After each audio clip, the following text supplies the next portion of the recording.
शुक्लाम्बरधरं विष्णुं शशिवर्णं चतुर्भुजं प्रसन्नवदनं ध्यायेत् सर्वविघ्नोपशान्तये।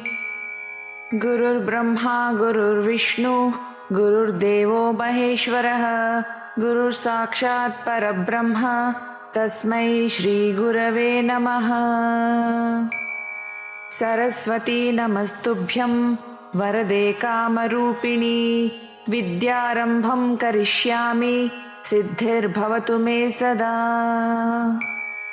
त्वमेव माता च पिता त्वमेव त्वमेव बन्धुश्च सखा त्वमेव त्वमेव विद्या द्रविणं त्वमेव त्वमेव सर्वं मम देवदेव। गुरुवे सर्वलोकानां भिषजे भवरोगिणां निधये सर्वविद्यानां दक्षिणामूर्तये नमः।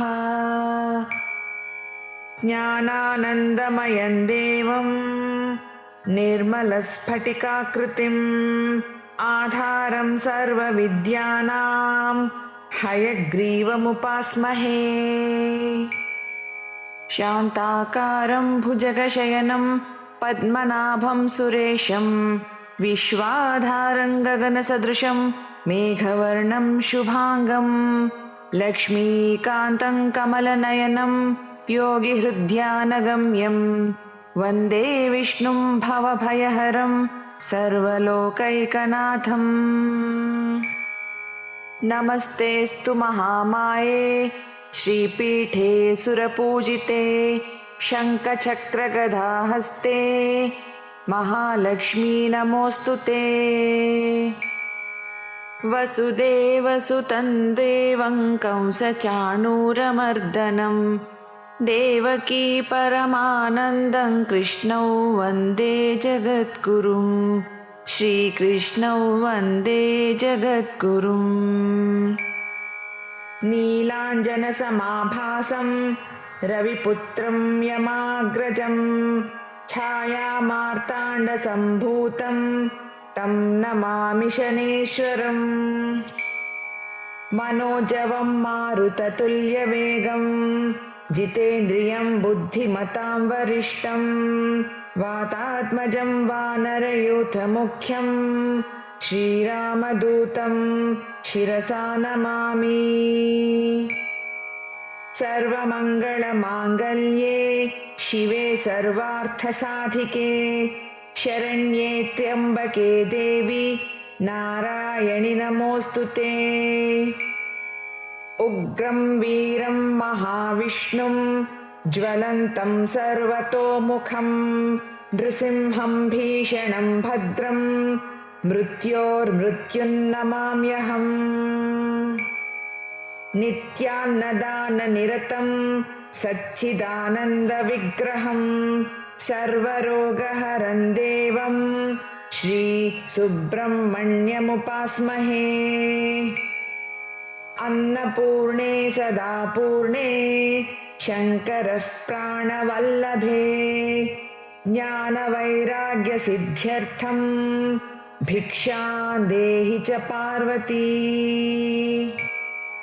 श्रीराम रामेति रमे रामे मनोरमे सहस्रनाम तत्तुल्यं रामनामवरानने। मूलतो ब्रह्मरूपाय मध्यतो विष्णुरूपिणे अग्रतः शिवरूपाय वृक्षराजाय ते नमः। पूज्याय राघवेन्द्राय सत्यधर्मरताय च भजतां कल्पवृक्षाय नमतां कामधेनवे। सदा निम्बवृक्षस्य मूलाधिवासात् सुधास्राविणं तिक्तमप्यप्रियन्तं तरुं कल्पवृक्षाधिकं साधयन्तं नमामीश्वरं सद्गुरुं साईनाथम्। त्रिदलं त्रिगुणाकारं त्रिनेत्रं च त्रियायुधं त्रिजन्म पापसंहारम् एकबिल्वं शिवार्पणम् शमी शमयते पापं शमी शत्रुविनाशिनी अर्जुनस्य धनुर्धारि रामस्य प्रियदर्शनम् ॐ त्र्यम्बकं यजामहे सुगन्धिं पुष्टिवर्धनम् उर्वारुकमिव बन्धनात् मृत्योर्मुक्षीयमामृतात् आदित्याय च सोमाय मङ्गलाय बुधाय च गुरुशुक्रशनिभ्यश्च राहुवे केतुवे नमः कल्याणाद्भुतगात्राय कामितार्थप्रदायिने श्रीमद्वेङ्कटनाथाय श्रीनिवासाय ते नमः।